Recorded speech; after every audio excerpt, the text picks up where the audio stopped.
Keep away from me! I have a weapon, and I'm not afraid to use it!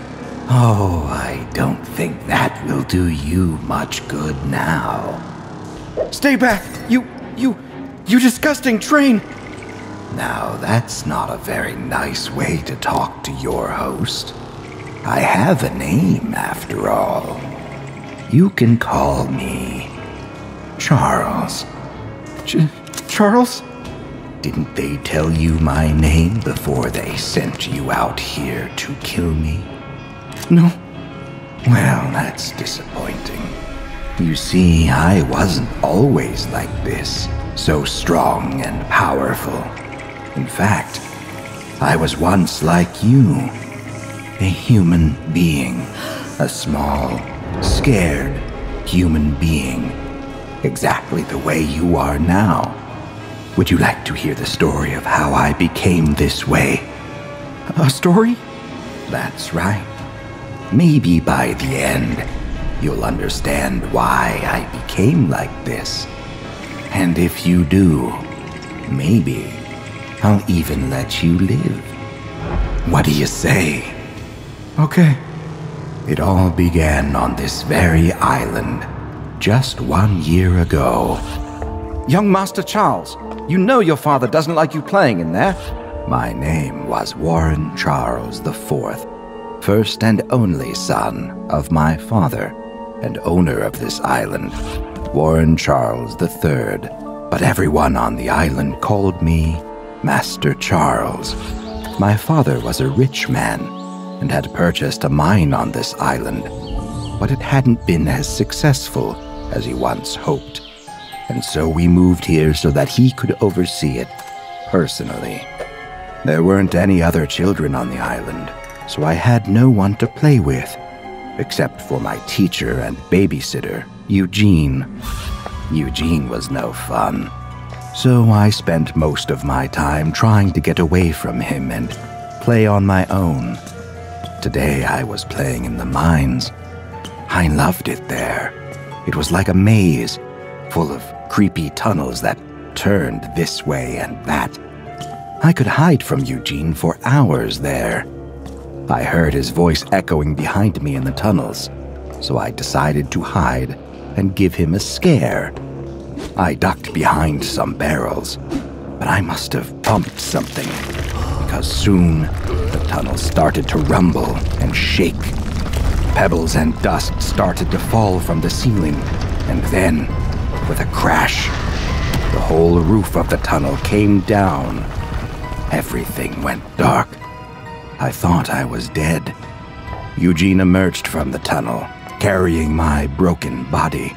My father and his personal doctor arrived not long after. My father was crying, convinced that his son was dead. But the doctor wasn't so sure. I have something. A new experimental procedure that may be able to save the boy. Do it. Anything for my son. I'll spare no expense. The doctor took me back to his cabin, which acted as the island's medical clinic, too. There, the doctor revealed a special machine he had been experimenting with. This machine is going to revolutionize medicine. Will it save my son? What does it do? You see, we'll place your son here, and this automaton over here. You mean a dummy? Well, yes, but it won't be dumb for very long. What do you mean? Your son's body is destroyed. He'll die if he stays in it. But I can transfer his consciousness to this. It will save his life. My father was unsure, but he was so worried that he gave the doctor his approval. But wait, is it safe? I think so. I've been testing it extensively. On rats. The doctor threw the switch, and the process of swapping my consciousness into its new body began. I was woken up by the worst pain I had ever experienced, as I felt my mind pulled from my body, transferred across the wires, and forced into this android. For a moment, I couldn't feel anything. But then, as I settled into my new form, I felt my face start to stretch. I was overcome with emotion. and that must have been reflected on the face of my new body, because its face started to twist and change too. It turned into a terrible, wide grin. When I sat up from the table and saw my old body lying next to me, I wanted to cry, but my hard, unmoving, always smiling face wouldn't shed a tear. I tried my best to adjust to what I had become. I was used to being on my own on the island. There were no other children after all, but I wasn't prepared for the reaction I would get from the grown workers. The nice ones would simply try their best not to look directly at me. Others would try to avoid my presence. But the worst were the ones who would stare. They would look at me with a mix of pity and disgust. But there was something more, too. Deep down, I knew they weren't just revolted by me. They were afraid of me. I was playing on my own one day when I heard the sound of one of the island's workers behind me. I turned to find the usual sight of him staring at me. He tried to apologize, saying that he hadn't meant to disturb me. But even as he backed away from me, he wouldn't take his eyes off of me, wouldn't stop looking at my face. As I walked towards him, he kept backing up, dropping his mining pick on the ground. Please, Master Charles, I didn't mean anything by it. I'm sorry. But his words rang hollow to me. He had come out here to look at the disgusting monster, to mock me. So I did the only logical thing and picked up the mining pick he had dropped and struck him with it. You see, my artificial body was quite strong, stronger than it had ever been as a boy, and the blow from the pick was strong enough to break the arm that he had tried to defend himself with. The other workers were told that he had been in an accident, but word soon spread, and they knew the truth. I'm not sure if they meant it as a joke, or if some really believed that it would keep them safe. But some of the workers soon started wearing masks. Masks that looked exactly like me. I suppose they figured if they looked as terrible as I did, that I wouldn't want to harm them. Or maybe they just wanted to make fun of me. Either way, I didn't care. It did make me happy seeing them look exactly like me. So happy, in fact, that I wanted everyone on the island to do the same. There were still some holdouts, though. They'd need to become even more afraid of my wrath if I was going to convince them. I was watching from a hill nearby when my father unveiled his newest piece of machinery for the island mine. It was a train, but a special one. Instead of wheels, it had long metallic legs, like a spider, that allowed it to go anywhere, over any type of terrain. Everyone watching was very impressed by the new invention, but all I could see was the train's inventor. He was a young engineer, one of the youngest men on the whole island, handsome, strong, and smart. Everyone seemed to love this man, to want to be around him. I hated him, and yet I also wanted to be around him. No, that's not right. I wanted to be him. If I could somehow look like him, then no one would be afraid of me anymore. I'd have lots of friends. I'd be happy once again.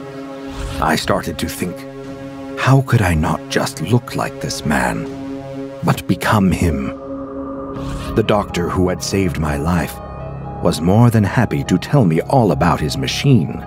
He told me about the experiments he had done with animals prior to using it on me. But what about the opposite? Could my mind be placed back into a human body? The doctor told me that it hadn't been tried before. It might be too dangerous. there was a good chance that a body couldn't survive the stress of the reverse process. That sounded like a risk I was willing to take. I waited until one night when the engineer was working late on the new train. He was working in the mine tunnels, and he was all alone. With my automaton body, I was able to overpower him quite easily and tie him up. After that, I ran to get the doctor. "There's been a terrible accident at the mine." The doctor grabbed all of his medical equipment, including the experimental machine, and followed me back to the mine. When we got there, he saw the engineer tied up on the ground. What's going on here? I knocked the doctor out and tied him up as well. Now I had everything I needed. I woke the doctor up and forced him to tell me how to set the machine up. I attached it to the engineer and myself. The doctor kept pleading with me, telling me that it would kill the young man, but I just ignored him. Finally, everything was ready. What's going on? Why isn't it working? You need a power source. I looked around and spotted one, the engine of the special new train. I connected the machine to the power source. Now, everything was really ready. This time when I flipped the switch, the machine came alive. It was just like before when my mind was transferred out of my human body, but this time, I'd be going back. I'd be human once again. I could feel my mind start to be stretched and pulled. I screamed in pain and watched as the engineer grimaced in agony as well. It was beautiful. But then, something went wrong. I heard a noise behind me and saw that the doctor had managed to roll on the ground towards the machine. No! With his foot, he managed to hit a button on the machine that reversed the power flow. My mind snapped back into my metal body, and then the machine overloaded. There was an explosion of sparks as my mind was then forced through the wires, not into the engineer's body, but into the train powering the machine. I could feel myself changing once again as my mind was imprinted onto the steel mechanisms within the train. I screamed as I was changed, and the train changed too. With the screeching of metal twisting and stretching, the front of the train transformed, becoming an even worse mockery of my already ugly face. My plan had failed. Or had it? I stood up on my new, mechanical spider-like legs. I felt the strength and power that existed in my locomotive body. I realized that I wasn't sad at all about what happened. I now had exactly what I wanted. Power. The power to make people truly fear me. I emerged from the tunnel, a new entity, one that the world had never seen before. And I'd make sure that those who did see me would never be seen again. Except those few workers who would still wear masks that looked like my face. The island was mine now, and I'd kill anyone who dared come here. Which is why they sent you here. You can try and kill me, but even if you had succeeded, it wouldn't have mattered. You see, I figured out I could lay eggs, don't ask me how, and implant my consciousness into them. It must have been some side effect of the machine. So even if you had managed to kill me, I'll just keep coming back. There's nothing you can do to stop me now. There's nothing anyone can do. This train will just keep rolling on forever and ever and ever. Choo, choo,